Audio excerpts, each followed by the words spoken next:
Severe floods are affecting towns and cities across southern Russia and Kazakhstan after Europe's third longest river burst its banks.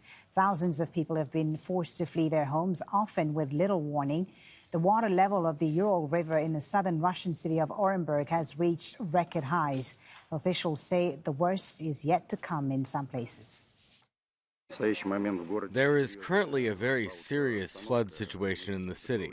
We see an increase in the level of the Ural River almost every day. Over the past 24 hours, it has grown by another 80 centimeters, and this has been happening for 3 days now. Our main task at the moment is to prevent flooding of apartment buildings and to prevent the shutdown of both water intake and treatment facilities, which are now operating normally. We are currently building additional protective structures, embankments, fortifications, and are doing everything to ensure that residents of apartment buildings do not experience any difficulties. Some of the most intense flooding has occurred in Russia's southern neighbor of Kazakhstan. The western part of the country relies on irrigation from the Ural River. Authorities have been trying to divert water into the Caspian Sea and away from populated areas.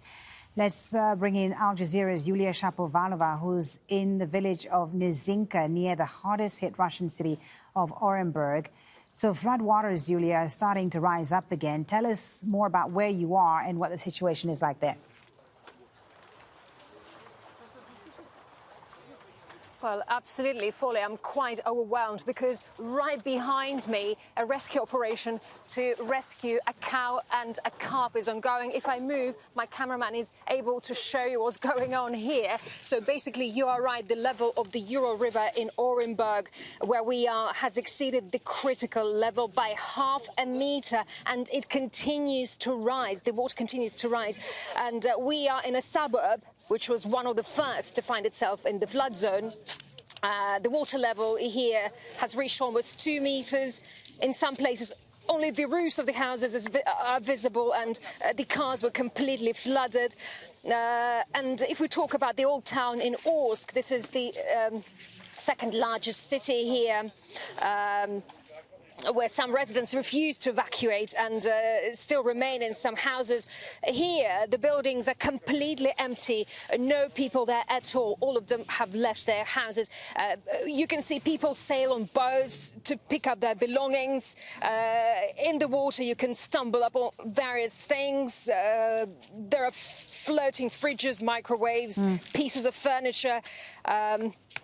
I can tell you that numerous rivers have burst their banks, not only here in the Orengburg region, but also in the Kurgan and Tyumen regions in southern Urals and Siberia, as well as in the neighboring Kazakhstan. So rivers, not the Ural River, but Tibol and Ishim River, they have also burst their banks. So the situation continues to be quite critical here. Yeah, and what effect have the floods had on agriculture and farming, which a lot of people in that region rely on?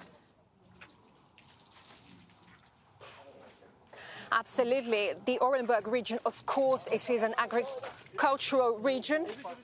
Okay. Step away from the cow. And, of course, there are many farmers around that they are evacuating the cow right now.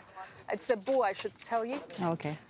So it is an agricultural region, and the farmers here are kind of struggling because they say they do not have enough food for their cattle, because many have their livestock, and of course their animals are suffering right now, of course. And of course the situation obviously is critical for their life as well. But many say if this weather, I mean today is a beautiful, lovely weather, it's sunny and it's quite warm, and if this kind of weather stays, it means that the water level will drop, and things will